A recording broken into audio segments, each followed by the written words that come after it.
มื่อนี้พอเดียวถึงมาปีใต้2098นี้ปีก็สะเฮง3บัก60 ตุเดียเดือนเป็ดลองได้มา2 คำปีคริสต์2004เดือนออกัสได้มา2 วันตำดีจองอุมุนทมมสะเวงตั้งยันไหนเขาเจ้าเขาได้มาเปิดคุยปางตราอุมุนทมมสะเขาตั้ง10 วันว่าจังไหนแหละวันอ่อนตั้งสุดในปี2004ในฟ้องเบิดสุกเขาหาไปฮอดราเขาไปทำตรานั้นเขาอ่อนกันส่งไหนเมตตาถึง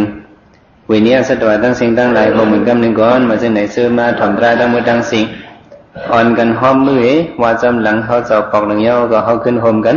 ส่งเมตตาซ่อมกันกว่า3 ปองเนี่ยเมตตาไว้วางกูคนนั่งให้กันละตังปีนเมตตาไว้วางกูคนนั่งให้กันละตังปีนเมตตาไว้วางกูคนนั่งให้กันละตังปีนเมตตาไว้วางกูคนนั่งให้กันละตังปีนเมตตาใส่เฮาhôm hâm bao ở sau lập khí khiển mê tà sơ hôm hâm bao ở sau lập khí khiển mê tà sơ hôm hâm bao ở sau lập khí khiển mê tà sơ hôm hâm bao ở sau lập khí khiểnสัตวาดังเสือเฮามนเสือตอนเดินจึงกัดยินสัตวาดังเสือเฮามนเสือตอนเดินจึงกัดยินสัตวาดังเสือเฮามนเสือตอนเดินจึงกัดยินสัตวาดังเสือเฮามนเสือtâm tư sinh phát hiện sau đà na đăng dư hờ môn sư tâm tư sinh phát hiện sau đà na đăng dư hờ môn sư tâm tư sinh phát hiện sau đà na đăng dư hờ môn sư tâm tư sinh phát hiện sa ta na tam sơ hai môn sơ tam tư sinh các diện vi a sa tăng dư hai môn sơ tam tư sinh các diện vi a sa tăng sơ hai môn sơ tam tư sinh các diện vi a sa tăng sơ môn sơ tâm tư sinh các diện vi a sa tăng sơ môn sơ tâm tư sinh các diện bên sừng dinh ma mít ta trắng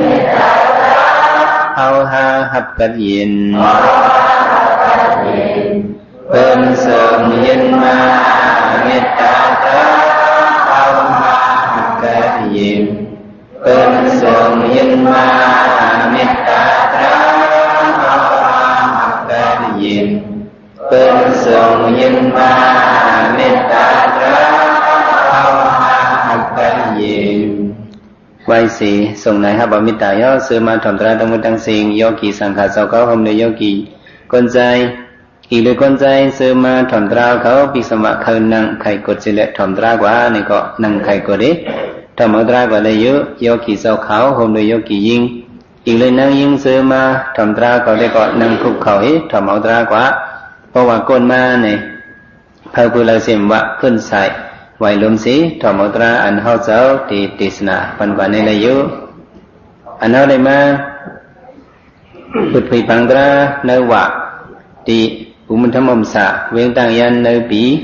คริสต์2004ในวันมันเนี่ยยันเปว่าเป็นวันวันตั้งสุดมันเนี่ยเขาจะเลือกไว้ตลามังกร 30 ไป8ป้าเนี่ยหัวข้อตลาก็ไอ้วัดตลามังกรา30 ไป8ป้าเนี่ยนั่นก็30 ไป8ป้าเนี่ยเจ้าเด็ดสักเพนเนี่ยตีย่อยมันเอตีห่อเนี่ยกว่าตีกวางมันเนี่ยกับไก่เลยข้อความมังกราเนี่ยมันป่องว่าสังเนี่ยเฮาหลูฮูที่ป่องมันอันตั้งมังกรานั่นมันเป็นความปาลีเป็นความสังก็ความปาลีมังกราเนี่ยก้นอะไรอ่อนกันว่าอยู่ห้างผางมันมังกรานั่นเป็นห้างเนี่ยมันปเอาความใจเฮาว่ามันหลูเป็นอันขึ้นเยอะมังสูงเอมีพรลีเนี่ยอันในห้องว่าเป็นมังกราตลาบ่เฮาดัดติเกียบมันเด้มันเป็นจังไหนเนาะมันเป็นอันขึ้นเยอะมังสูงเอมีพรลีเยอะมากาสูงนั่นเนี่ยนั่นเป็นตีป่องมันเนี่ยมันคุยกับญาเอาอันผัดเอาไว้ให้พวกญาขอความปาลี1คอเนี่ยให้สมมาปิ่นในความภาษาจับอันว่านั้นมันนั่นปิ่นนั่นมีนะก็เบอหังเนี่ยขอความปาลีอันพระเป็นเจ้าห่อมาเนี่ยมันเตรียมทวนหังลีเรียบร้อยน่ะมังกรเนี่ยที่กับปิ่นความภาษาต่างซื่อต่างเปิงอันนั้นอะไรกับปิ่นยาวตันเลยก็มันไปเตรียมทวนตีป่องมังกรได้ว่าอันซื่อก็ว่าเฮาหลุดป่องซะว่าข้อความอันว่ามังกรนั้นเนี่ยมันเป็นรองตั้งขึ้นเยอะมาสูงมีพรดีอันในห้องว่ามังกรเนี่ยเฮาหลุดฮู้ตีป่องมันอันตั้งเนาะอันว่ามังกรเนี่ยที่หังพระเป็นเจ้าสำไรห่อเนี่ยก็เฮาเหมือนในเฮาหลุดได้ฮู้จักปืนมันอีดอ่อนอดหนึ่งกับไก่เลยว่าตะโกนเมืองคงกลางเฮาเจมพีสังสัตว์โกนอ่อนกันว่ามังกรนัวนั่นเนี่ยกาก่อนต้นอ่อนเนี่ยเพิ่งก่อมหูติป่องมันดีๆโกนคือหนึ่งเลยคือหนึ่งเนี่ยพิงเงเนี่ยจ่องเหมือนกันพิงทุ่งโกนเขาเนี่ยเหมือนกันหนึ่งก็เป็นหนึ่งเมียวก็ไม่เจอเผาเจอมันเนี่ยก็เหมือนกันมืดเผามืดมันเจือกเผาเจือกมันเนี่ยสองซ้ำแต่เหมือนกันแหละเหมือนกันไหนก็ไม่เนื้อคงเมืองกวนเมืองผีจะไหนเมืองสางจะไหนเนี่ยอ่อนกันตื้อหาเคยหูจับมังกรเนี่ยอ่อนกันหามาเนี่ยหนึ่งก็ว่าหนึ่งเมียวผีหนึ่งจุ่มว่าหนึ่งเมียวสางหนึ่งจุ่มว่าหนึ่งเมียวให้ไหนกวนในเมืองกองกลางหนึ่งก็ว่าหนึ่งเมียวให้ไหนมันก็งำเมียนกันวะย้อนไปสังซ้ำงำเมียนกันเลยก็เปิดกวนเมืองกองกลางเขาเลยสังผีสางเลยสังมันเหมือนกันนั่นแหละจังว่าอันใดเป็นมังกรเต้ๆเนี่ยพูดแหละย้อนไปทางพิงทุ่งเขาก็เหมือนกันภาษาเขาก็เหมือนกันน้ำที่กินลิ้นที่อยู่ก็เหมือนกันเนี่ยมังกรในหนึ่งก็ว่าเป็นหนึ่งเมียวมังซื้อในสมว่าจังหือมังกรอันว่านั้นเนี่ยย้อนไปสั่งห้องเมียวคือไปสั่งห้องมังกรอันกันว่ากำพองได้ว่ากังเนเจ้าพอเขาลูกมาพอเลยมาหันมือกลางวันออกนั่นอันนี้เป็นมังกรเลียเนี่ยกำพองว่าจังไหนมังซื้อสำเทียงมันมาเจอกองเคยหันกลางวันออกมาเลยว่าเป็นมังกรนั่นมันเสียงหางเพราะเป็นในไก่เจ้าในมีมังกรกูขิงกูข้าวในว่าจังไหนวะเนี่ยเนาะก็เมื่อกลางวันออกเลยว่าเป็นมังกรในก็แม่มังซื้อในสมว่าจังเอาจ้าพิงทุ่งเขาว่าเพราะว่ากลางเลยเจ้าเขาลุกมาพามาหันยาหนาก่อนเขาหักนั้นเนี่ยอันนี้เป็นมังกรเนี่ยกำพองว่าจังไหนมังซื้อสมว่ามันหันเลยกูขิงหันหนูก็มันเป็นมังกรในอ่อนกันทิ้งกันในอันเลยเป็นมังกรเด็กๆก่อมหุบพิงทุ่งเมืองในเมืองหนึ่งก็มันเหมือนกันเพราะว่ามังเมืองเพราะว่ามาหันกันเอาไหนหรือไรจันมือกันจุงมือกันต้องตักกันอันไหนจังได้เป็นมังกรไหนก็บอกว่าจังไหนเพราะว่าเอามาเมืองเฮาไหนมังซื้อช่ำเลี้ยพิงทุ่งเฮาไหนมันภายนึงช่ำเมียนภายนึงไหนก็บอกจังไหนมังกรตะลาไหนเฮาบ่ฮู้จักตีป่องมันเต้ๆไหนคนเมืองเครื่องกลางเฮาเพ้อกลมฮู้ไหลพี่ช้างก็เพ้อกลมฮู้ไหลว่าจังได้ฮู้ไหลย้อนเปิ่มผู้ไรเนี่ยก็เพื่อพิงทุ่งเหมือนกันน่ะเขาได้เขาว่าเป็นมังกรเขาเหมือนเขามาด้วยกับปัญญาเหลียวเองก็เลยเขาได้ว่าเขามาหันกันเอาเนี่ยจิมก้นใจหูก้นยิ่งหู เขายิบจุงมือกันเนาะเขายิบมือกันในใส่มือต่อกันเนี่ยอันนี้เขาเอาเป็นมังกรลีเนี่ยปุ๊มาดังเมืองเขาเนี่ยเมาเฮเศร้าเฮกะหันกันว่าต้องตักกันเนี่ยทีละยิบจุงมือกันเนี่ยใส่มือต่อกันเนี่ยคนเมืองเขาช่ำจ่องติดพร้อมพอมังกรเขาถ้าไม่เป็นมังกรเขาน่ะเพราะเหตุฉะนั้นก็มาติเหี่ยมโหกันเนาะต้องจำจ้ะเพราะเป็นโปเจอเฮินเมเจอเฮินคนตั้งเมืองวันตัวเขานั่นเนี่ยว่าเขามาหันกันสืบมือปันกันนะเนี่ยยิบมือกันเห็มกะกลใจเนี่ยก็นั่นเป็นมีมันก็โหอยู่กันโน้มเกี่ยมมีมันนั่นหนึ่งกำอ่ะก็เป็นมีนั่นก็สังขึ้นมาโน้มเกี่ยมก่อนโผงสืบมือปันในหนึ่งกำเนี่ยนั่นเป็นพิงทุ่งเขาว่าได้เป็นมังกรลีเนี่ยพวกมาให้บันเมืองใต้เขาเห็นอันสองเดลัยนั่นเป็นมีเขานั่นเป็นมีชัวเนี่ยมามือปันกันเนี่ยกันโน้มด้วยเกี่ยมมีมันตามือห้ามบันเข็มกำเหลียวนะแต่ว่ามังกรตีหนึ่งเนี่ยมันงามกันไรวะก็เพราะฉะนั้นอ้อนกันหามาฟิงทุ่งเมืองโกนเขาเนี่ยมันก็มีกูเมียวโกนหมังเมืองเนี่ยฟิงทุ่งเขามีเพราะว่าเป็นมังกรเนี่ยพวกมาหันกันเนี่ยตีเลยเฮ็ดหือเนี่ยตีเลยฮักเหมือนไม่เห็ดป้าโหกันนี่เนี่ยถึงได้เป็นมังกรเนี่ยก็มีวะพวกเป็นเฮาเนี่ยเฮาสำจังได้ฮับอะไรမျိုးนั่นยังไงมาเอาเคียงเอาเผือไม่มาต่อยหูกันเดียวมั่วพร้อมเขาในว่าเรื่องไหนน่ะห้ามพร้อมมังเมืองว่าหันกันเนี่ยเขาจะไม่อย่างเนี่ยคนใจหนึ่งกันก็เยอะคนยิงหนึ่งกันเยอะพวกเขาหันกันพวกเขาตรงตักกันเนี่ยเขาจะไม่เลยเนี่ยเอาคู่หนังเขาโตกันนะนี่เป็นมังกรเขาว่าอันนี้เป็นฟิงทุ่งเมืองหนึ่งเนี่ยลองตรงตักกันฟิงทุ่งเนี่ยมันเหมือนกันเนี่ยย้อนไปเรื่องนั้นนี่เป็นเมืองโกนก็เหมือนจีเมืองผีเนี่ยก็อ่อนกันหามังกรผีมังเจอในสมวะมังกรนั้นเป็นช่างเขามาถามกันมังเจอสมวะกลางในเจ้าเพราะว่าอะไรหันหน้านั่งผีอ่อนหางลีเนี่ยอันไหนเป็นมังกรเนี่ยกำพองสมวะเจ้าไหนเพราะว่าเจ้าไหนเนี่ยช่ำเมียนอุนตาช้างสมวะเจอพวกหันเมียนั้นเป็นอายุกรรมกุงเนี่ยเจอเขาเก่าเศร้าลำเมียนเนี่ยผีได้สมวะแก่ช้างสมวะแก่ลูกก็ว่าจะไหนจ่องกลางเจอเขาจ่องมันเหมือนกันไรผีมังเจอสมากลางในเจ้าเนี่ยเพราะว่าเขาเลยตุ้ยในโลกาโคงกลางลงมุงด้วยกว่ากูดีกูตั้งเนี่ยเป็นมังกรเนี่ยมังเจอสมาพวกไรลูกก้นปุ่งหน้ามังเจอสมาพวกไรลูกอาบน้ำเจ้าเนี่ยเป็นมังกรเนี่ยกำพองมาพวกไรมานมลิ้นเมืองเนี่ยเป็นมังกรเนี่ยหนึ่งก็ว่าหนึ่งเมียวเนี่ยให้พวกกับมันงำเมียนกูตีกูตั้งกูขิงกูเข้ากูวันกูเมืองกูโก้กูโกนน่ะมังกรเมียวนั้นเนี่ยอ่อนกันหามาเนี่ยไล่มาหลายปีเนี่ยยามมิงกำลังตรัสได้ที่สิ่งเดียวเนี่ยอันวนสั่งมาในตลาดมังกรนั่นเนี่ยตรัสได้ที่ว่าไล่มา12 ปีว่ะเนี่ยไล่มาหลายปีก็ไล่มา12 ปีรวมเนี่ยเพิ่ก็หูหันไล่เนี่ยก็เบอร์เท่านั้นจังได้มีดังคุณผีป้าหนึ่งท้องยามเตียงคืนเนี่ยมันจังวนว่าอันที่หูเลยเนี่ยที่เป็นพระเป็นเจ้าก็ยาวเนี่ยอีกันตามยามปะกวาสาวัตถิยวิรดิสิตวันนี้อนันทเป็นนิกัสสะอารมีอัฏฐก็อิญญตรติวดาอภิขันธยรติยาเนี่ยจังมีคุณผีป้าหนึ่งท้องยามเตียงคืนนั้นเนี่ยลงมาถามพระเป็นเจ้าดีค่ะเนโลกาคงกลางลงเนี่ยจิมชัดกวนผีสังอ่อนกันเคยมีมังกรห้างผาห้างมันก็กะมังกรตะละอันนั้นเป็นสังในเผอกลมหูลีดีค่ะอ่อนกันว่าเผอว่ามันเนี่ยบกหนึ่งหับกหนึ่งสัมหับจุ่มหนึ่งหับจุ่มหนึ่งสัมหับเนี่ยอ่อนกันปากแปดเลยอันเลยเป็นมังกรตะละเต้อันนั้นอ่อนกันหามาเลย12 ปีเอาค่ะเลยมาหลายปีไล่มา12 ปีเสร็จเพิ่ก็ทำไปหู้จักลีงามค่ะย้อนเบอร์นั้นเหมือนคำพระเป็นเจ้า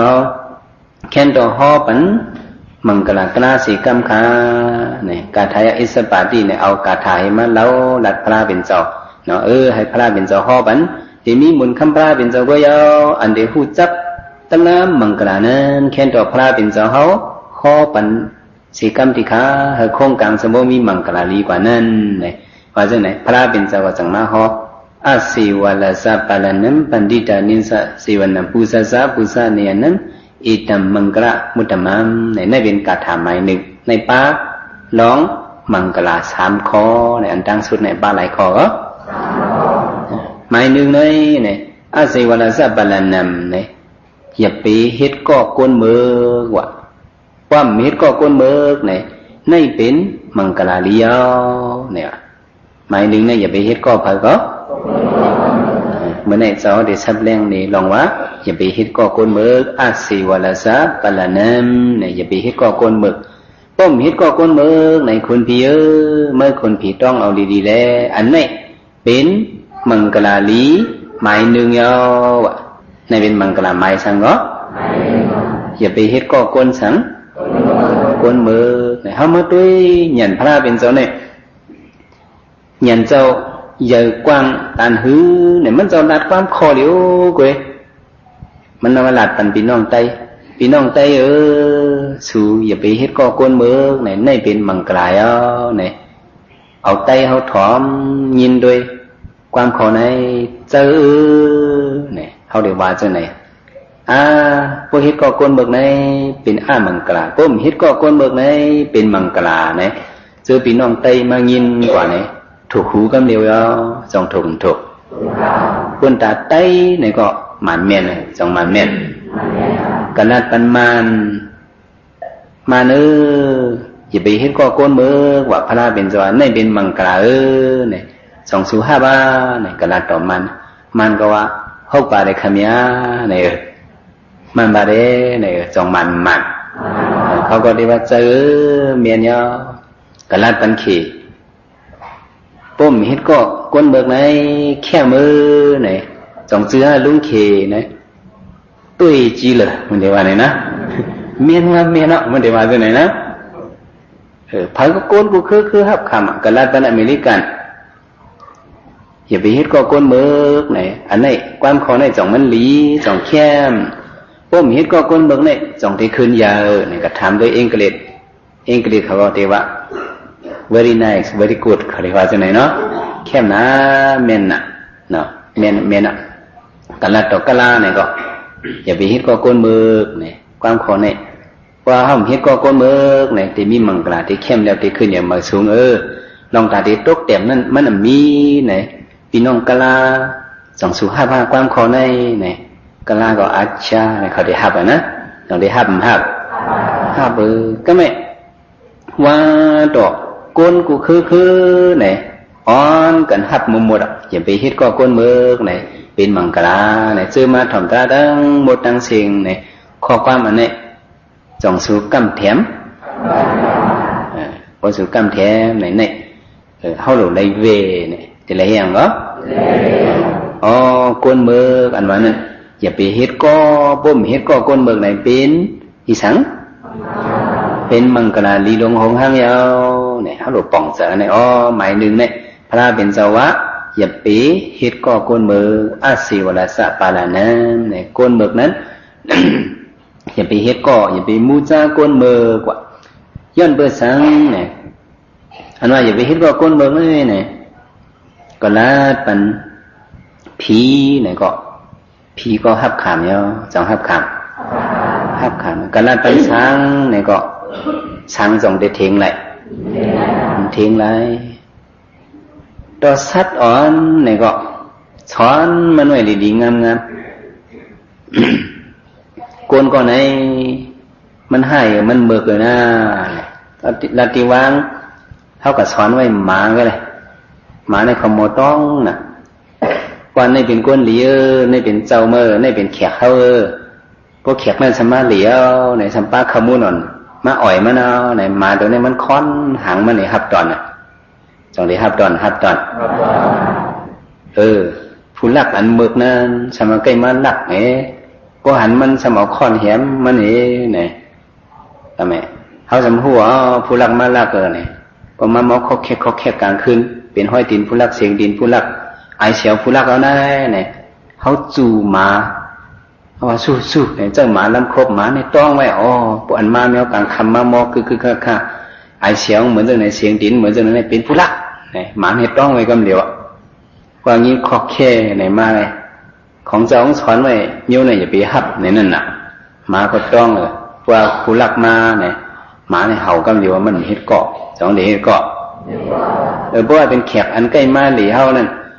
มันเดี๋ยวเผาพิษปอกหนึ่งเฮาว่าดิมันหมาไม่ไปเห่าในเป็นแขกเฮามาลีๆเนี่ยเฮาดูโหมาเนี่ยมันต้องเลยแขกก็นั่นมาเนี่ยต่างปอกมาก็มันเห่าไว้แต่ในเฮาสอนหมาเนี่ยก็หมาก็ได้ผู้ปอกในเป็นก้นเบิกในเป็นก้นหลีบ่เฮ็ดก็ก้นเบิกเนี่ยมันไล่เจ้าเก่าเต็มเลี้ยงเข้าเก่าเนี่ยมันหูรู้เนาะบ่เฮ็ดก็ก้นหลีบ่แขกมาเนี่ยมันควันหางนี่ครับเนี่ยก็แขกก็ลูกโหมาเนี่ยตมโหมาเนี่ย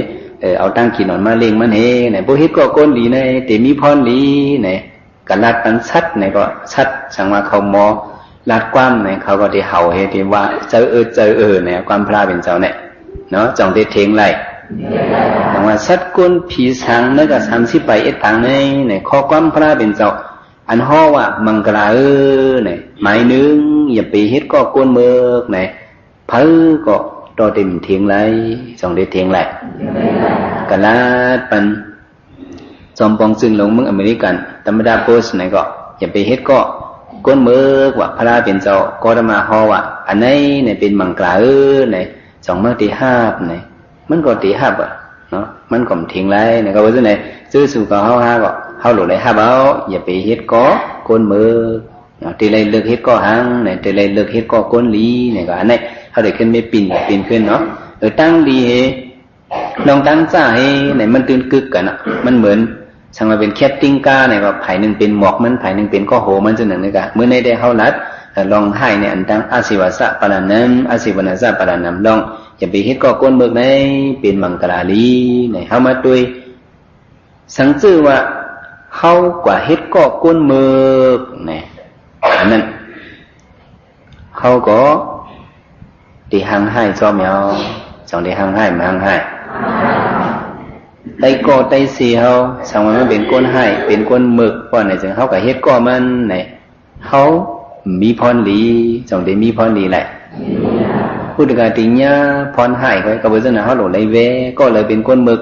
ก็เลยเป็นก้นหลีนี่ก็เฮาหลไหลฮู้สองได้ไหลฮู้ไหลฮู้หลไหลฮู้ก็เลยเป็นก้นหมึกเนี่ยเฮาหลไหลเวมันแต่ว่าก้นหมึกอันว่านั้นเนี่ยอย่าไปพมว่าก้นก่อนละต่อการซัดเนี่ยก็เพราะการเฮ็ดก็ก้นหมึกเนี่ยเขายังมีเจอหมึกมาเพราะการเฮ็ดก็ก้นหลีเนี่ยเขาก็มีเจอหลีมาจริงว่าเขาก็เล็กๆเนี่ยเลยสอนเล็กลายอันเป็นนกเขียวอันสองตัวพี่น้องลมแรงมาปัดเอาขาสองก็พาดกันกับเจมือหนุ่มเมลมปิวกับตกถึงก็ตั้งตัวหนึ่งในกับแถวดีมูเซอร์วันนั้นเขาหายื้อกินตึงกลางมีพันลัดฮึดลัดเอกป้องท่าลุกลังเมนังลัดความดีความหุบความให้หลายอันดับตัวหนึ่งสำคัญญาติเสวยเสก็ไว้นะเนี่ยมีวันหนึ่งคนเอาคำสำหลงตั้งลืมตั้งเนี่ยผัดพุงเนี่ยเพี้ยวมากันเลยเนี่ยเพี้ยวมาที่วานก้นหมึกนั่นเพี้ยวกว่าที่ซุ่มก้นหมึกอยู่นั่นเนี่ยนกเขียวนั่นมันยำยินมูซื้อเขาซะนั่นก้นสวนซะนั่นหลาป้องไล่สวนไล่พันไล่แตงเนี่ยมันหมอมันยินมาเนี่ยก็มันหมอลัดความเนี่ยมันก็เยืองจอมเนี่ยหันคนเอาข้ามมาเนี่ยมันก็ว่าก้นไม้เอาเจ็บก็โหมันเนี่ยตัวน้องมันเนี่ยมันว่าจังไหนนกเขียวก็เบื่อหางเนี่ยก็เบื่อมันเฮ็ดก็ก้นหมึกเลยจะชัดตริสันเนี่ยก็สองหมึกชบมันก็ให้มากายกรรมวสีกรรมมโนกรรมมันก็ให้หมึกมาคือตึกดาตัวอันกระโตกตีจะซีนะเนี่ยเผื่อสิว่าคนเอาคำในว่าก็เลยเป็นปากก้นหมึกเลยเนี่ยมันก็เนี่ยไปเบ็ดเพอไปเผื่อกันเนี่ยตีจะซีดอกคำพระเป็นเจ้านั่นเนี่ยมันสอนความหลีความหวานนอนสอนปันนกเขียวเนี่ยสอนบันพวกแขกมาเนี่ยก็หับหน้าลาเจ้าไหนนะลูกใจเนี่ยสอนไว้คนเอาข้ามเพียวมาติดจองอย่าซีนะเนาะเนี่ยนกเขียวอันตัวเนี่ยย้อนเปิดมันเฮ็ดก็ก้นดีเนี่ยมันว่าจังหือย่อคิงมาคาเลย่อคิงมาคาเลนั่งลือคาเลกินน้ำให้ก่อนคาเลปอยาเซตึกกับมีเนื้อเถินอ่อนนั่งก่อนคาเลเนี่ยมันว่าความดีความงามหมายถึงว่าอย่าไปพมว่าก้นนะตอกาชัดอันนั้นปอยเฮ็ดก็ก้นเมือกเนี่ยมันถิ่มเมือกยาวสองเมือกก้นเมือกอันนั้นเนี่ยมันเหมือนสังเนี่ยเหมือนอันห่างอันวุย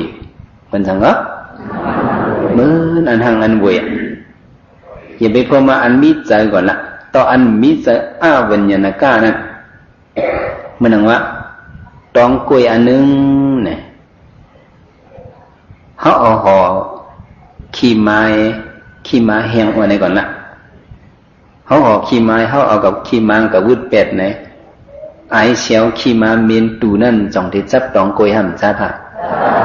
จับดออันลีในเนี่ยเมียวหมึกเมียวลีในเนี่ยพวกกันอยู่จำมันก็คู่กับมันเป็นนั่นตองกล้วยนั่นก็สังว่าเขาเอาห่อหมกเข้าแตบอ่อนจะในหมกลิ้นย่างจะในเอากับไว้กับเป็ดเนี่ยตองกล้วยนั่นคู่กับมันตีหอมเอาสองหอมดอกอ้าวิญญาณก้าซาวิญญาณก้าเนี่ยก็มันตั้งหมดจับกันอ่ะเนาะแต่ว่าเขาในลูกคัดเจอเลิกเฮ็ดก็ก้นหลีบ่เขาก็เฮ็ดเนี่ยก็ก้นมือก็ไหนสั่งมาปองเนี่ยก้นหมึกอันนั้นสลาพิษว่ะพวกกันเนี่ยก้นหมึกไต้ก็พิษเนี่ยจังเป็นหางเนี่ยไต้ก็บางพวกก็เขาก็ว่ามันเป็นสลาเขาปองเนี่ยไต้ก็พิษปักคิดตกอแปวคนกันว่าเจ้าโนปองเนี่ยไต้ก็พิษปักขิดตกอแปปองญาไตก็พิษปักขิดตกอแปพวกเฮ็ดก็ญาก้นหมึกก้นพิษเอาในที่จังเฮ็ดดังปักขิดตกสังปักขิดตกอแปเนี่ยจังปักขิดตกอแปวะเนี่ยสัมพรลีเฮาก็มีสังบ่ก็เฮ็ดก็ญาก้นอำหุ่มหันสังนั่นเนี่ยนั่นเปิ้นห้องว่าก้นหมึกว่ะบ่เอานั้นทำตราพาเป็นสวาเนี่ยก้นเจิ้งหือมีอังกาเจิ้งหือเป็นจังที่ห้องว่าก้นเมือกเนี่ยก้นอันมีหยันหมอหูหันลองตั้งมันเหพรดีมันนั้นอันในห้องว่าก้นเมือกว่ามันหูจักอจองอโจหลีงามๆนั่นนั่นเป็นก้นเมือกว่าพระเป็นสวะที่เหตุการณ์อันนี้มันเป็นการลีนั่นสำคัญเหตุนั้นอันนั้นเป็นก้นเมือกที่กินอยู่ในมันหูลองมันดีๆมันก็กินนั้นนั่นเป็นก้นหมึกเฮ็ดอยู่ในมันมือมันหูจักให้มันก็กินที่ทุกข้าวกับมันนั่นเป็นก้นหมึกว่ะเนาะในเป็นก้นหูสั่งปาหน้านั่นก้นหมึกก็เป็นความใจว่าได้ก็เคยเปลี่ยนปรันน่ะมันนั้นปองว่าหังเนี่ยปองว่าเป็นก้นหมึกก้นสั่งก็ก้นหมึกเขาซ้ำหูสั่งหูอันอำจื้ออำเจอผู้อันจื่อเจออันจื่มเจอเขาสำหูจักอันจื่มเจอนะในห้องวะปลาน้ำก้นหมึกมายาวคำหูอันเราติดพิษอันเราติดถูกหูลำตื่นลำตันเฮลงกับติดป้ากันปักคิดตกปังแบบโมเดลเนี่ยบ่มาด้วยเนอะสารกะอาปนังกะศาสตร์อันว่านั่นเนี่ยหนอกคำพระเป็นเสาเหตังหนอกคำติวตัดเนี่ยข้าเป็นก้นกาล่อเป็นก้นกลางเหรอก้นกาล่อหาปากในตั้งโค้ยก็หากาเมืองหนึ่งถึงหนังปองหนึ่งคำมั่ญญากันสัญญาตั้งเช่นเดียวกันตีเขาดีกับก้าก็ทำเป็นเมืองเดียวกันสมัดต่อกันภายนอกคำพระเป็นเจ้าก็หาปากภายตีวันดัดก็สมีล่อหาปากตะเป้เขาก็ให้นั้นเนี่ยมั่ญญากันโหล่อสองก้อนเนี่ยกี่โหล่อสองก้อนเนี่ยจังมาว่าเขาได้หรือว่าตั้งเขาในสัญญาเส้นตั้งเดียวกันเขาสำเร็จกับขายโคก็เสมอกันเส้นตั้งเขาดีกว่าก็สำเป็นขิงข้าวเดียวกันเนี่ยเขาได้เลยถือว่ากว่าจอมกันเด็มันเป็นการโกนเขาแห่งนำหนาเนี่ยว่ากว่าเขาจอมข้าวตั้งเนี่ยก็มันจังทบตั้งอย่าเบ้อเนาะลองตีกินตีเยี่ยมมาตีอยู่ตีเศร้าอ่ะลองนำมาพยาพื้นอะไรในมันจังอย่าเบ้อเขาได้เลยถือเนี่ยเขาหลุดข้าสังก็สังมาอุบกันในวันไหนก็เขาหลุดกว่าภัยกว่ามันเขียนกันในกว่าอีหนึ่งจุ่มหนึ่งกว่าอันตั้งจุ่มหนึ่งกว่าตกลื่นเขาหลุดเห็นนั้นเนี่ยข้าสังก็ไล่ใจกันเลี้ยวันนั้นเนาะขั้นปลาเป็นเจ้าสังธรรมได้เตวันดัดเจ้าเก่าที่ว่าไตก็เจ้าเก่าตีกว่ากำลื่นเจ้าเก่าตีกว่าอันตั้งทำตีวันดัดเนี่ยมันสมบูรณ์ว่าจะเงาพอเขากว่าอันตั้งเนี่ยตั้งก็ตีเข้มเลียบติ่มลุ่มเหลียวบนดอหาปากไตกว่าในตั้งในตีเหลียวว่าบ่กว่าตกลื่นในตีเนี้ยตั้งเหลียวเนี่ยมันว่าทำบ่กว่าอ่อนตั้งหมักไม่หมักตอกยอดพักยอดตอกจะได้เนี่ยก็ออกไว้ในเขาได้เลยปิดกินอันเข้มมันอ่อนตั้งจนสดๆมามันพวกกันย่านำเนี่ยก็เขาได้เลยกินน้ำใส เจือนตกลื่นไหนติญาณน้ำขุนเนี่ยวะมันวนนะใจมันกะเนาะกว่าบ่กับเพียวที่เขากล้าเขาขายเนี่ยก็ขันโคนั่นเขาก็เลยถันหือก็เขาต่างขันมาในขายไรสำคัญมีเมืองนั่นเขาใครซื้อจังหือก็เขาซื้อเอาอะไรอ่อนต่างเปินเนี่ยมันวนจังไหนตีประทัดในมันก็จังวะไปทั้งเกาดีกว่าอันต่างกว่าว่าจังไหนจุ่มมันเนี่ยนอกคำพระเป็นเจ้าก็วนว่าเลี้ยวพวกมันใครกว่าอันต่างก็ปล่อยแต่ก็ใครกว่าอันต่างก็กว่าเลยตีประทัดในกว่าเป็นอันต่างจะบินออกคำพระเป็นเจ้าอะไรมาถามให้ยังพอเรียกเงยให้ยังเขาสมกว่าอันต่างล่ะคำปันเป็นกว่าอันต่างเนี่ยนอกคำพระเป็นเจ้าแต่มันวนว่าจังหืออ๋อบ่ว่ากว่าอันต่างเนี่ยช่ำหูตั้งเอมังปกจังกับพิษตั้งสองจังพิษ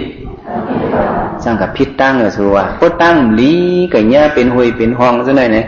ช่ำหลุดไรเฮ็ดโคยช่ำหลุดไรโทมดีนี่จังได้ไรกว่าเพราะเขากว่ากำเรินเปิดเนี่ยเขาหันห้อยตั้งเปิดกว่าเลยเขาพิษตั้งว่ะนอกคำพระเป็นจะหันถึงจังไหนเนาะ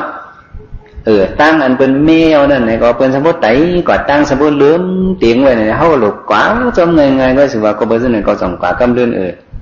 พวกคนอันกว่าอันตั้งนั่นน้ำหมอมมีเนี่ยก็เขาที่เลยคูด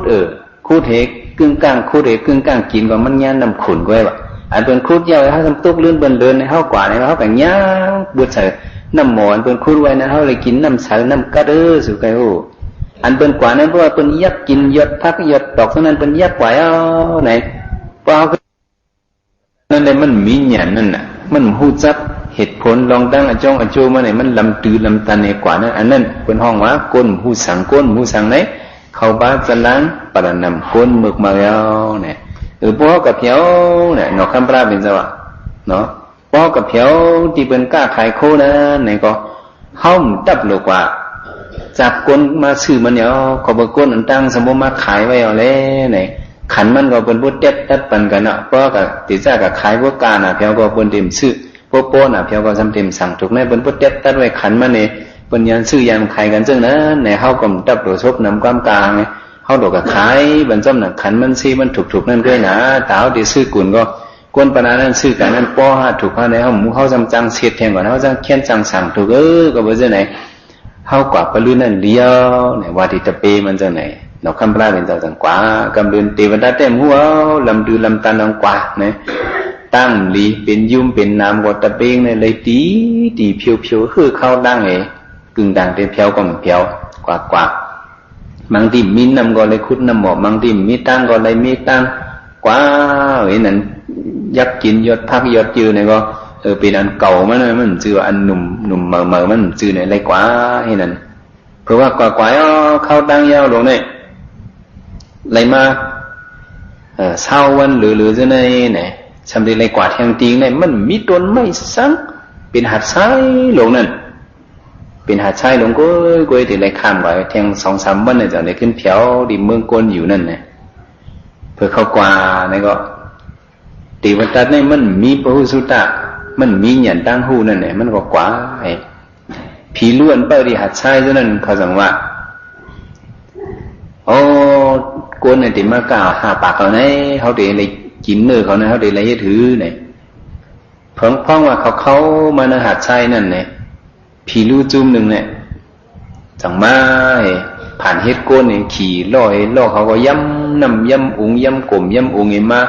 เขาจะนั่งก็ปิดหมอกโมเอามาโมสุ่มโหเขามาอาบน้ำย่ำโยมาเขามาเรียนมาจังเนี่ยเขามาว่าโอ้ตั้งนานี่น้ำน้องก็เข้มนะน้องโมก็ลีนะชุนตับหลูป้านน้ำกว่าสังพักอยู่นั่งเขียวจังไหนลืมป้านตายอาจจะวันใครปิดกินทางก็เลยมาเรียนจังไหนตีวัดตาเทมันกลมหูมันก็ว่าใจเตี่ยวเนี่ยคูนนำจังไหนนำจังไหนป้านนักหลายๆก็ไอเขาเหี่ยมเลี้ยวไปเลยถอกไปเลยล้อนักกว่าเนี่ยถอกไปหมดตั้งกินตั้งยำมังเบี้ยวมาหลูเอาตั้งนานน้ำน่ะด้วยเขาจังไหนกินหักโมง่าโมยมาเนี่ยส่วนตับหลูป้านนักเนี่ยเผื่อกว่าอะไร1 วันเข้าเป็นกว่าเข้าดังหัดใช้ในเบิ่นกว่ากลางวันในเบิ่นน้อเนี่ยมันเหลียดใหม่น่ะพวกกลางคืนเนี่ยมันเย็นเนี่ยเงาเลือนเป็นกว่าแต่เงาเลือนมันเย็นเนี่ยเป็นกว่านั่น กว่าทางว่าได้มีน้ำก็มีทางว่าได้มีต้นไม้ก็มีเป็นหาดทรายทางว่าตั้งนานนั้นได้มีนั้นคัดเจอกว่าก็กำเนิดมาน้ำตาได้กินก็มีข้าวตาได้กินก็มีซื้อข้าวทั้งหมดทั้งสิ่ง5 ปากแน่เนี่ยแต่ตายเป็นมูหมดว่ะเนี่ยอยู่ในก็เบื่อหางเนี่ยก็เบื่อเฮ็ดหญ้าก้นมีตังหูเฮ็ดหญ้าก้นปลาหนำเฮ็ดก้อหญ้าก้นหมึกมือว่ะจังว่าบ่เฮาก็เฮ็ดก็ก้นหมึกมือก้นจืมเจอนั่นไหนเฮาจ้องได้จังตกซุ้มเฮามาตุยอับในการสัตว์เนี่ยเขาตกซุ้มว่าได้ตายเป็นมื้อเลยถึงที่หนอคำพระเป็นเจ้าเขาจ้อมมาไผ่หลังในก็จ้อมมาจมห้อยเขานั้นเลยกินน้ำเหมอเลยกินยอดพักเหมอตั้งกลมบ่เลยเมสังกว่ากว่ากำลืนมากะหันที่ซื้อเขานั้นตายกอดตายกองกะหันน้ำเขาเดียวกะหันซื้อเขานั้นตายกอดตายกองนั่นเมื่อครั้งที่คำหัดไส้นั่นในก็พีลู่เขาขึ้นผ่านไม้มันเน้นหนอคำพระเขาเจ้านำหนาตั้งบนหนองโบก็มีตั้งกินตั้งยังเอาเต็มทนตับหลวป้านักไหนมาว่าหนอคำพระเป็นเจ้าได้มันสติไหลมันตัวผีลู่จะไหนมันสิโกนจะไหนมันมีโกนไหลตัวเป็นผีลู่ผีพายก็อย่างนี้เอาตามันตัวตาเขาก็เพียบว่ะหมักตาก็เลี้ยงชื่อคือเฮว่ะชนตินก็ปอดก้องเงาก็ออกในวะเนี่ยนี่เป็นลักษณะก้นเมือกเอาในวะเนาะก้นเขาก็มันก็มีอ่ะเพราะเขาตัวหางพังก้นเนี่ยบางก้นมันตึงออกหางพังก้นเมือกเหมิ่มซึมเซอร์เขาหลุดเลยหมอนล่ามหนอคำพระเป็นเจ้าได้มันหมอนล่ามมันตัวเนี่ยตะเบงเนี่ยก็เคยถอกเป็นมดเอาน้ำเจ้าเนี่ยมันต้องหลุดบ้างเอาพอเล่นเนี่ยมันจะว่าไรพอดีกว่าข้าวตังเนี่ยน้ำเนี่ยตีเลยป้าข้าวตังเนี่ยมันคือแทงผมไปสุดก็เคยกินน้ำเนี่ยตีเลยมาย้อนอควางที่เขาไอ้สังตีเลยกินเนาะพักอยู่นั่งเขียวซะเนี่ยอันห้อมหูจักนั่นอย่าไปกินพวกเคยกินอันห้อมหูจักเนี่ยมาทำเกาจังตีเคยกินเนี่ยมันจะปัญชติจะเนี่ยอันเขาจะนั่นเล่มหูกว่าเฮอันถูกลีกินก็กินเฮมือเฮตายเฮนั่นผีลูกกินเป็นหมดนั่นน่ะเนาะคำราเป็นเจ้าหันจะเนี่ยมันปันเฮ็ดสิเมียวตีเลยถ่อมความเก่าสุเป็นตะเบเก่าเนี่ยกว่าก็หัดชายลงเห็นนำก็มีเขาก็ป้วนไว้เลยกะหันเขาจะนั่นตายก็โคเขาจะนั่นเก็บตังค์ล่อแดงมีหลายล่อเขาเวลากว่ากะขายในก็เลยเป็นชัดที่ลงกว่าทั้งหมดทั้งสิ่งกัดยินเชื้อเสยกว่าตัวสุดปานเนี่ยจังว่าเขาหลุดลึกคัดเจอลึกหาก่อนมีปีญานั่นเนี่ยเพราะว่าเขามันสังเกตเลยกัดยีเนี่ยหมายหนึ่งอันว่าอาศีวรสะปรานำอย่าไปฮิตก็กวนมือเนี่ยมังกรตราอันในเนี่ยเขาหลุดเลยปองเสือเนาะอันในมันหลัดลองหังเนี่ยลองหลัดเลยหิมห้อมเขาหลัดเลยป้าวนจินหิมห้อมเขาเลยอย่าไปฮิตก็สั่งก็ซื้อสุกก็หันมันนำน่ะว่าก็เฮ็ดเนี้ยก้นมือก็เฮ็ดก็ก้นมือเนี่ยเขาด้วยเหมือนจังหนึ่งอสัตตสัตมันก็เฮ็ดก็เพอเนี่ยก็เฮ็ดเนี้ยได้ก็หมึกอันเป็นติวตัดนั่นก็เฮ็ดเนี้ยเพอก็เฮ็ดก็เนี้ยติวตาเนี่ยติวตาเนี่ยมันเป็นคนจะเนื้อตกพลาเป็นเจ้าเขาหลายจัดหลายปันต่อถึงปันเนี่ยว่ามาหันกันเนี่ยก็จังกันกำเดียวโกนเขาเนี่ยเนาะมันมีปานอ่อนเผอปานอ่อนมันอ่ะโกนเนี่ยพวกเลยจังกันมาหนึ่งจัดเนี่ยก็กว่าแทงหลายจัดหลายปานก็สันติมันนั่นจับกับพวกหันกันเนี่ยก็ตึ้งจังกันวะนี่พวกเลยหักกันมาหนึ่งจัดหนึ่งปานเนี่ยก็หันกันจัดเลยก็ต้นหูจักกันก็มันจังหักกันวะเนี่ยพระเป็นเจ้าวาเนาะแต่ว่าในติวดาเนี่ยมันเป็นจังพระเป็นเจ้ามันเป็นเข็นพระเป็นเจ้าเจอมันก็หลีมันอ่านฮิตเป็นพระเนี่ยก็แกมเอาตายพระเป็นเจ้าลายปอกลายถาก็มันอ่องกำลืนมามันก็กระชนอาสาตสัตว์กระชนอาสาตสัตว์นี้ให้อาสาตสัตว์เอาอูมันตายวะในกัญญาปนหมึกน่ะพวกมาเอาอูสุตายในเมื่อเดเลยเป็นคุณอายผ่านเมื่อมันมีตันโคนั่นผ่านฮิตใจเหมากองป้างูสามตัวกว่าเนาะกว่าที่หอนั่นกันนี้เป็นอาสาตสัตว์อาสาตสัตว์ก็ยุ่มมันเนี่ยเฮ็ดก็สลับพิษไปแล้วเนี่ยกำลืนมาหรืออาสาตสัตว์เนี่ยเอาอูมันคำทองเนี่ยเอาตายอูมันแปรเนี่ยมันยาปัญจันนันตริยากรรมเนี่ยไรกว่าตุกกันเลยเนี่ยไรกว่าถึงอะไรเจอมันก็เปียวอ่ะก็เบื่อมันเฮ็ดเนี้ยแต่ก็พิษเนี่ยเอาอูมันตายเนี่ยเจอมันเปียวฮะเนี่ยเปียวสิขึ้นว่ะนอนกลางคืนเนี่ยปุ่มรับว่ะเนี่ย แต่ว่าเฮาเฮ็ดก็ก้นเมิกไหนพรหลีบุญตาเฮาจ่องมันได้มีตื่นว่ามีสิอิดน่ะอาสาตะชาในนอนหลับตั้งคืนบางคืนน่ะมาอยู่หรือวีหอมันจานหอมานี่นอนหลับอย่างนั้นตุ้ยกลางเฮาบางบ่หันปิดตาเขามินมาหนัดต่อมันซะเนี่ยเนาะมันหันกูเมียวก็สัตว์สัตว์ไหนนะมามีคำหนึ่งปิดตามินเนี่ยมาหันมันถังมาเป็นยาหันเนี่ยเจ้ายาหันเนี่ยเจ้าไปย้อมเนี่ยกำจือยาหันก็เป็นปิดตาโหล้อมเนี่ยนะเมื่อได้กาแล้วเนี่ยที่เมืองสาวัตถีเนี่ยลูกยิ่งก็ที่เห็นหรือเห็นต้านบันเกาวาเนี่ยก็เลยเอากู้สวยพวกมาขึ้นปอกมาลัดเก่าอีนึงเนี่ยเผื่อมันกว่าในลูกยิ่งมันนั่นเป็นมิกซ์เด็กที่ปั้งเอาปุ่งหน้าเขามาหลู่มาต้านก็ปุ่งหน้าเขาเอาเป็นมดเพกู้สูบมันไหลขึ้นมาลัดอาสาตสัตว์เจ้าเขาขำไหลกู้สูดึกเป็นตัวเลี้ยงลายตัวป่วยอยู่ค่ะยอมก็ยอมนะตั้งกินก็มีเจ้าหลู่ด้านปันสังขาเจ้าสิกัมเนี่ยอาสาตสัตว์อีหลู่มันเนี่ยจังหลู่ด้านปันสังขาเพกู้สูบมันจังมีโคนนุ่งกว่าเนาะเวกู้สูบมันเฮ็ดตั้งกินเนี่ยหลู่มันเนี่ยมีตั้งกินตั้งเยี่ยมกว่าเนี่ยปิดตาก็ป้วนเนี่ยเป็นผีกว่าเป็นคนผีกว่าเนี่ยมันนี้ตัวมันนอนรับกลางคืนแต่ว่ากำลื่นมามันจังเนี้ยสละชีวกายอ่อนมันก็จูพระเป็นเจ้ามันจังได้เย็นใจจังห่อมันสมัยเนี้ยพระสูตรเนี่ยสังว่ามันอำพิษเนี้ยมันป้องเนี้ยติวตัดกวนเบิกมันพิษเนี้ยมันบ่เนี่ยสิพ้องมือมันมาถ่อมตราที่พระเป็นเจ้านั่นเนี่ยมันหลุดเลยตะลายเอาหลุดเลยเป็นโซดัดปั่นเวกะก็คือมันเอาตายมันพิษเนี้ยปัญสันนันตริยกรรมเนี่ยติวตัดนี่มันในตะลาอาสาตสัตว์นี่มันในตะลาเนาะกินมาคัดเจอเพวดเพตามมันเฮ็ดเป็นป้อยดังสังกัญญาปอกกำนึงหลู่เหยื่อต้านลงตันหือก็ยอก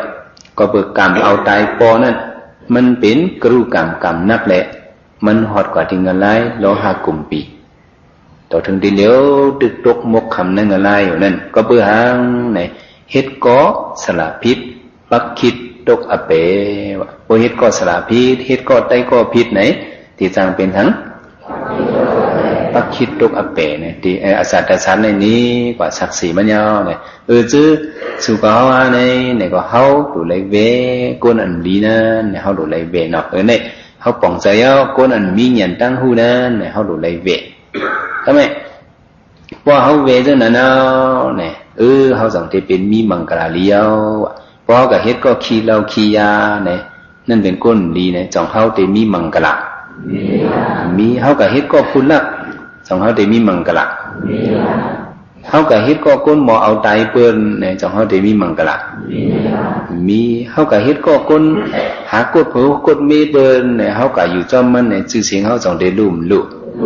ลู่เขากับย่าเฮ็ดก็ก้นเป็ดก้นแหลนเนี่ยชื่อเสียงเขาจองเตลู่พรหลีเขาก็มีเขากับเฮ็ดก็ก้นกินเราสุยาเนี่ยก็พรหลีเขาก็มีเนี่ยจังว่ามันจังเหมือนเนี่ยจำสังจังเป็นนั่นวะจงจำตำงาที่เป็นสังจำมูซื้อที่เป็นสังจำมูซื้อที่เป็นมูซื้อเนี่ยก็เพราะฉะนั้นเขาหลุดในเวจิมลูกจิมหลานเขาลูกหลานเขาจื้อคือเขาภาษาศาสนาเขาเนี่ยอันเป็นการเบิกเมือจนก้นเบิกเมือจนไหนเวเลยตันหือเขาหลุดเลยคัดจะเวเนาะในเป็นลาดลองมังกรอันสีวรศาสตร์ปารานามอัมฮิตก็อันเบิกเมือนั้นในเป็นมังกรเลี้ยวในเป็นลองไผ่ตั้งนอกเป็นตั้งในหาตั้งนอกฮะตั้งนอกซ้ำแทงโป้ซ้ำเขามังกรตะลาเนี่ยโป้วนตื่นก็เป็นตื่นบ่วนลึกก็เป็นลึกก็แมวขึ้นมาวนด้วยตั้งในตัวในเจอเขาเนี่ยเจอเขาอันว่านั่นมังปอกมังเลยมาออกมาเจอฮุกเจอให้จังมันเป็นเขาเอาตายเปิ้นเจ็บเจอเหี้ยลูกคนนี้ก็แค่เงียนคอมาอลอดในแค่เมื่อตายเบ็ดเนี่ยเจอเขาส่งออกมาในเป็นตั้งนอกตั้งเนฮะตั้งเนลูปองในก็มีหังก็มีเข็นแล้วเขาโค้งมือมันหันนั่นเนี่ยจากในออกมาแล้วจังออกโลพองมือสุนตะเข็นนอนอุ่นรวยมันนะจากในออกมาแหละก็ไหมจะกดหน่อยนะ เจอหมึกมาออกมาลูกก็ได้เปลี่ยนเหรียญให้กับคนใดมีในลูกเนี่ยเจอมีในจังออกมาอยู่กรมทุกครั้งเนี่ยก็เลยก็ออกให้กำก่อนกว่ากับสูยาอินก่อนกว่าเนี่ยเจอมีในจังออกมาในเป็นหางเนี่ยเจอหมึกตั้งเนื้อวะเนี่ยเจอหางก็เจอหมึกตั้งเนื้อเนี่ยมีเขียนอันว่านั่นเขาสำรวจวนด้วยลึกๆผู้ลักเขาว่ามันเป็นเขียนเขาว่าจะไหนเลยผู้ลักอันมีนอกเฮินนั่นเป็นก้อนหนึ่งผู้ลักอันมีเนื้อเฮินนี่เป็นก้อนหนึ่งเนี่ยเขาติเลยโกนอกเฮินหรือเขาติเลยโกนเนื้อเฮินหรือติเลยโกนเนื้อเฮินนี่หรือสินอกเฮินเลยถามว่าอันมึกมืออันลิมลักอันว่านั่นปาลานัมอันว่านั่นตั้งนอกเหตั้งเนื้อเนี่ยก็มันก็มีสองมิ้วมีนั่นก็สองมิ้วเลยเนี่ยเหมือนจังผู้ลักนั่นอ่ะเขาติเลยโกตั้งนอกฮะติเลยโกตั้งนอกแห้งๆฮะติเลยโกตั้งเนื้อแห้งๆน่ะติเลยโกตั้งเนื้อแห้งๆผู้ลักเนื้อเฮาเนี่ยเด่นของมันมีอยู่เนื้อเฮานั่นเขาแค่ดูเลยไว้สติมันกูเข่งกูเข้าอย่าไปปั่นมันในลักนั้นเขาหลุดสติหลุดเลยฟังให้หลุดเลยโกมันหลุดสีนั่นเนี่ยในก็เหมือนในเจอเขาในก็อันเป็นเจอลีในเป็นมิ้วหนึ่งเจออัมลีในเป็นมิ้วหนึ่งในเจอเขาก็มีสองมิ้วมีหลายมิ้วก็เจออัมลีนั่นเป็นห้องมาเจอหังในเจอปะละนำเจอหังก็เจอปะละนำเจออันลีเปิดซึนขาวใส่นั่นห้องมาเจอหังในเจอปันติตาเจอหังก็เจอสู่ก็เขาอันเป็นเจอปะละนำเจอลีนั่นในเขาหรือไรปากแปรอย่าไปหับขำมันอย่าไปเฮ็ดก่อมันวะจำลีนั่นแต่เลยเฮ็ดก่ออยู่วะอย่าไปเฮ็ดก่อโยเกี่ยวเขามันนั่งตะลาอยู่ในไหนมันป่องว่าสั่งไหนมันป่องว่าเขาเฮ็ดก่อก้นเมือกยาวเขาเฮ็ดก่อเจอเมือกยาวในใดโยเกี่ยวเขาจังมันนั่งตะลาจังแจ่มแจ่มโยเกี่ยวเขามาเอาลมเขาลมออกในมันป่องว่าเขาเวปะลันนำเอาลมเขาลมออกในโลภะก็ห้ามเป็นโทสะก็ห้ามเป็นเขาเป็นสติตระอีกคนวนขอบอันมันกึมเฮ็ดให้เจ้านิ่มเฮ็ดให้เจ้าเสืออันว่านี่ในเป็นหางนี่เป็นการเลี้ยวเหมือนดังว่าเขาเฮ็ดก็คนดีคนงามเขาเฮ็ดก็เจริญเจริญงามให้เขาเวยันเจริญดีเจริญประนามนั่นยาวนี่มั่งบ้องมั่งเลยยาวเกี่ยวเขานั่งตะลายเจอในมันออกมาน่ะดังไหนเขาดังต่างตรา10,000มันนังเฮียงนะก้นเว้นเลยจีบเว้นเลยขึ้นให้ต่างผิดตัวเขาก็มียองกี่เนี่ยจังมีมันได้มีหลายก่อนี่ใจเขาเนี่ยมันว่าอะไรเนี่ยนะเจมเจ้าเขาตีใจมันนังตะลาเจ้าก็เป็นเนี่ยใจปรนามเนี่ยนะนี่ยอกี่เขาก็ติเป็นหรือว่าอย่างก็นี่มันรัดก็ไต้หูอยู่เนี่ยกันเนาะเจ้าในเจ้าวนตันหือเนี่ยของอ้วไม่ให้เป็นแฉกกรรมฐานเนี่ยเจ้าเขามานั่งตะลาปวันฉินเจ้านั่งตะลาเนาะกลางคำพูดเด่นนวลเนี่ยเจ้าเอาตีนหนึ่งเหลี่ยมให้ไตนั่งถอดตีนปูชุดเนี่ยห้อมหูย่องมันเป็นหาก็มาหูอูเมเจ้านั่งก็นั่งสำคัญเลยนายเนี่ยนั่งนิ่งๆแล้วแขนแก่เนี่ยก็ว่าเดี๋ยวได้ขี้มือโป้ย่อยมาหูที่ป่องมัน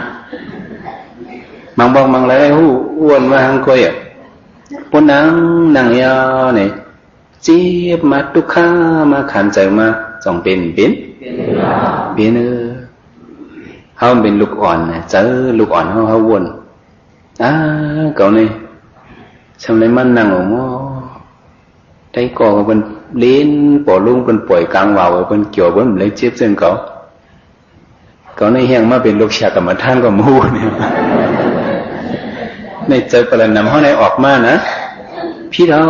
ก็มาเป็นลูกชายกรรมฐานเนี่ยน่าเจอว่ามาเรียกเลยนะในย่อเกี่ยวเขาก็ต่อมันเกินก่อย่อปีในออกเจอมือทั้งมั่งหูมันนั่งเลยจิ๊บปวดหน้าคือมันเป็นหกปอกนี่เจอมิ้วในเนี่ยอะไรมาเป็นเจอทางนี้เจอมันเคยเหตุการณ์ดีเจอทางก็มันเคยเหตุน่ะ เนาะพวกใครหู้ใจเปิ้นทำใจเฮาว่าเนี่ยจังแม่นสุดได้เต็มเป็นก็โยจะลำทิมปลากันเนี่ยน่ะใครหู้ใจเปิ้นทำใจเฮาเนี่ยเจ้าได้เป็นอะไรฮะไม่จะมาเกิดเป็นลูกเชี่ยแฉกรรมท่านในแฉกรรมท่านในเลยนั่งตลาดเจ็บบ่มีตันได้เนาะมันเคยเป็นมาบอกใจอะไรมันออกมาด้วยไหนนะ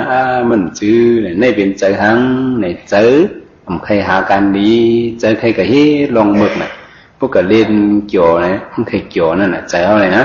มันเคยอยู่ที่สูงแล้วมันเคยลงก็เล่นติดเตียมพวกก็ปิดปอลงมาจะลำต่อกันพิดกันตีนห้ำกันมันจะว่าปิดปอลงแล้วปิดป้าตีนกันปิดนาแข่งกันนั่นน่ะแต่มันต้องกับมืดเจ้นนะป้าสมิงรมติมันนอเนี่ยเจ้านั้นมันก็มืดมากหักเลยอันจืมเจออันมึกเมือนั้นร้อนเนี่ยใครมันมาเหตุการณ์ดีเนี่ยมันใครเหตุจังว่าเจออันลีนั้นปอมาเป็นกำไหนก็ซื้อเขาดูเลยสีเบเอาเดี๋ยวอะไรอย่างก็สีเบ็ดถุยเบ็ดมันขึ้นมาเอา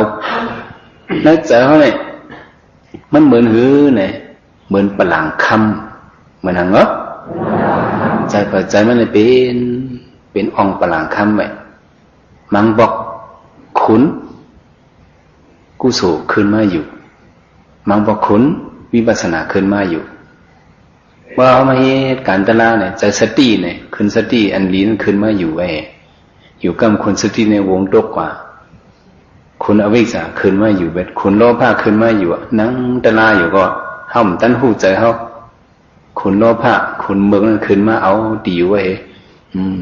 ให้ก็มาอยู่ในปังตลาชิบมันเนี่ยพวกออกมือเนี่ยก็หลุดมือกล้ามีนั่นหลุดมือเฮ็ดมีนั่นเนี่ยเนาะหลุดมือแตนขึ้นมีนั่นก็เลยเห็นในมีชิบว่าในหลุดคัดใจหาใจนั่นเนี่ยคุณโลภะมาปุดปลางมันมาหูโต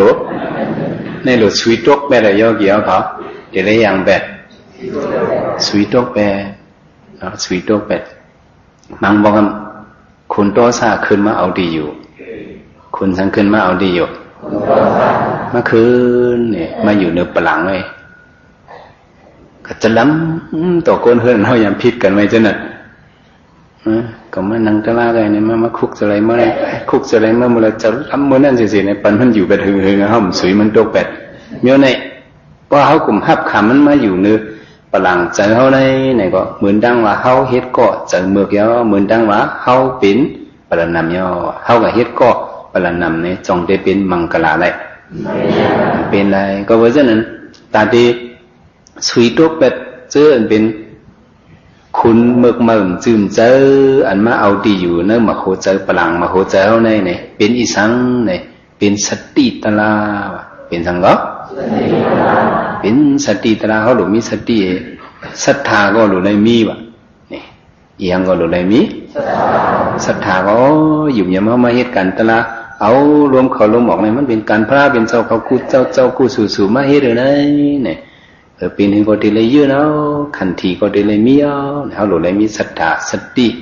วิริยะตั้งคัดใจเขาเนี่ยก็หรืออะไรใกล้เอารวมเขารวมออกให้ด้วยสปอตราเวทนาเขาเป็นดูลูศรัทธาสติวิริยะสมาธิจะเขานิ่มเนี่ยก็ให้มันนิ่มโดยลองตะลานิ่มดี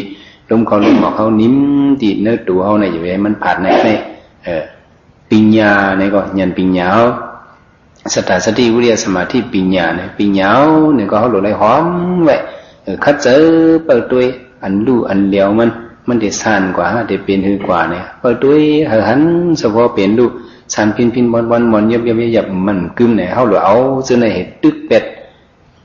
อันเป็นเจอปรนันนั่นพระเป็นเจ้าห้อยพวกใครเป็นมังกรเนี่ยอาศิวลาสะปรนันเนี่ยอย่าไปเหตุก็ปรนันอย่าไปเหตุก็อังก็อย่าไปเหตุก็ปรนันเนี่ยเจอปรนันนั่นอย่าไปหับมันไว้ว่าโยเกี่ยวเขามานังตราตีไรหับห้ามไรหับพวกมันขึ้นมาเอาที่อยู่เนื้อปลังเจอเขาเนี่ยเอาตีนห้ำตกเป็นกำเดียวแล้ว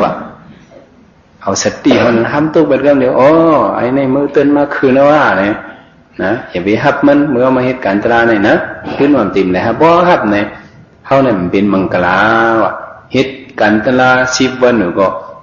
ซ้ำเป็นมังกรเนี่ยซ้ำก็เป็นก็เหตุก็เจอมือกูเนี่ย2-3 ดิ่งงำกันดังจื้อเขาเนี่ยมันงามก็เพราะฉะนั้นอย่าไปหับมันเขาหลุดคัดเจอ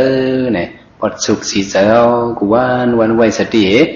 เจ้าเฮาอันลีนั่นมันได้ปอมากูเมียวเขาได้หิมกันไว้อะเจ้าลีเจ้าลีอันเฮาได้ดูในมีสติเยอะใหญ่ใส่ใจมันกึมโดย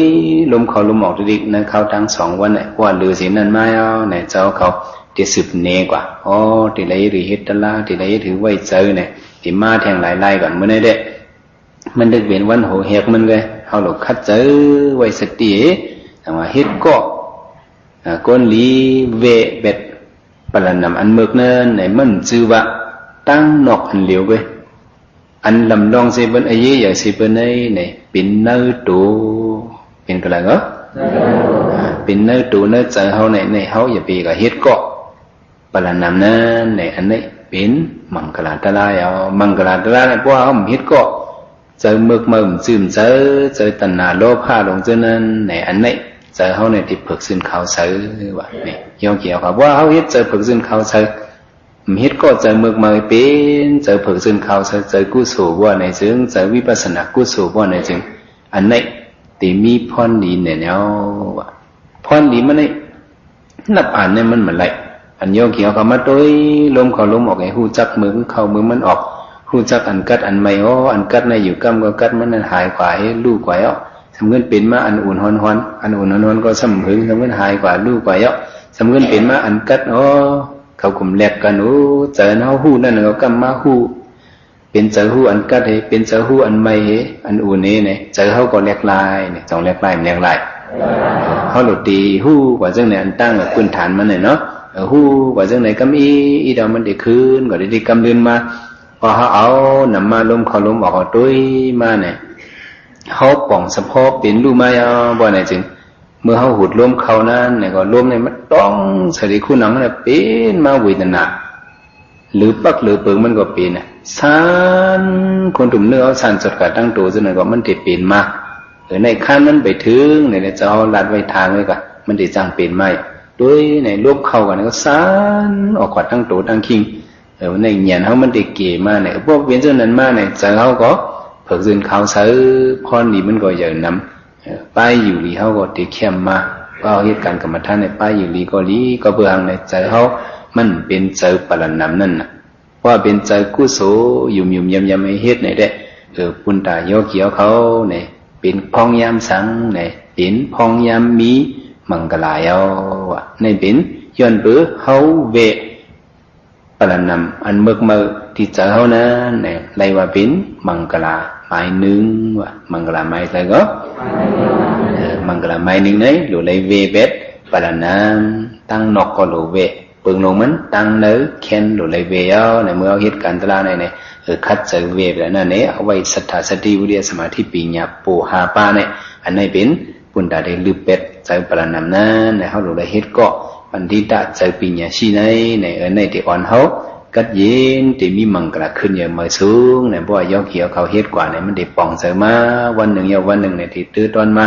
เข้าดัง1 วัน 2 วันเนี่ยมันได้ขันเจออีกเขาเพื่อเขาไปยำนะว่าป่นกันนั้น3 วัน 4 วันมาเนี่ยมันที่เข้มแหลมมาอยู่เนี่ยมีเสือศรัทธายุ่มยำจังไหนสืบปันเกี่ยงกำกับสืบปันมันนี้สมน้องยกเขียวเขาคัดเจอนั้นในก็หาได้เจียวมีหยันตระเรียนเชียวหัวถึงบางยันผู้ยันนิพพันธิกัดเย็นนั้นคันไปสักกรรมเลยตาเนาะ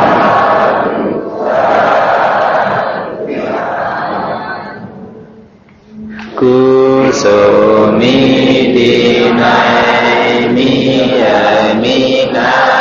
เราภาษาตะกะเลยทานบารมีมาได้แสนกำพาดังสิ่งดังลงใน10 ปี10 10 ก้อนวิเดียสัตวะในสัจจวลีอนันตสัจจวลีตาสิแย้มดอมทรงสาธุอนุโมทนาในกรรมกุศลเชื่อติ่งเบ่งการสิ่งเสกามติกานอสาธุ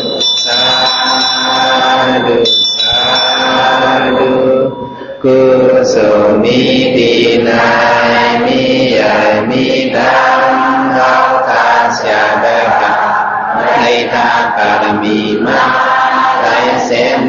บาดังสิ่งทั้งโลกใน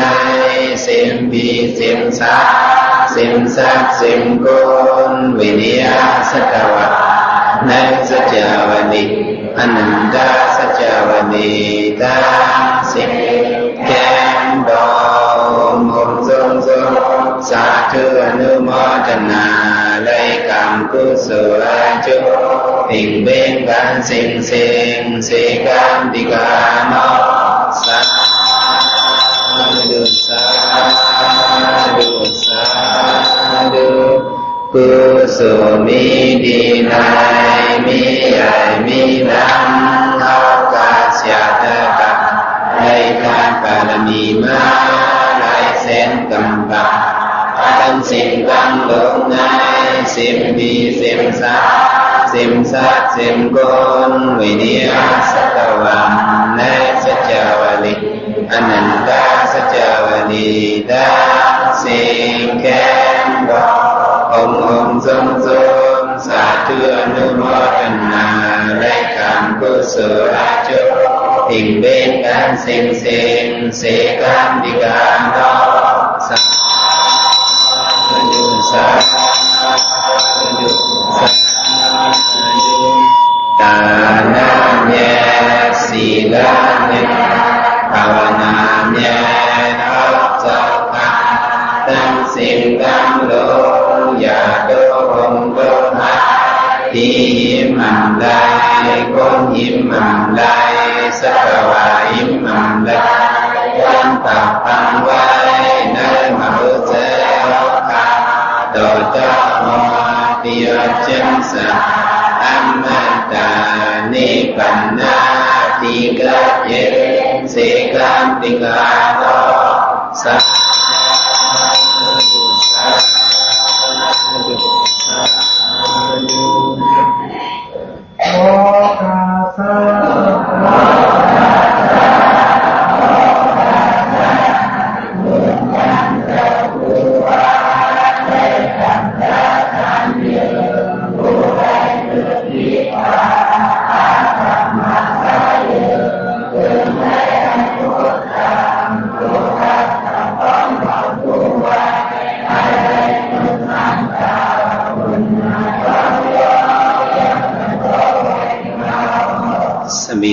สนุสกรกวินัสดุมาดีวันตุเนียสกิริกายุกภาวะ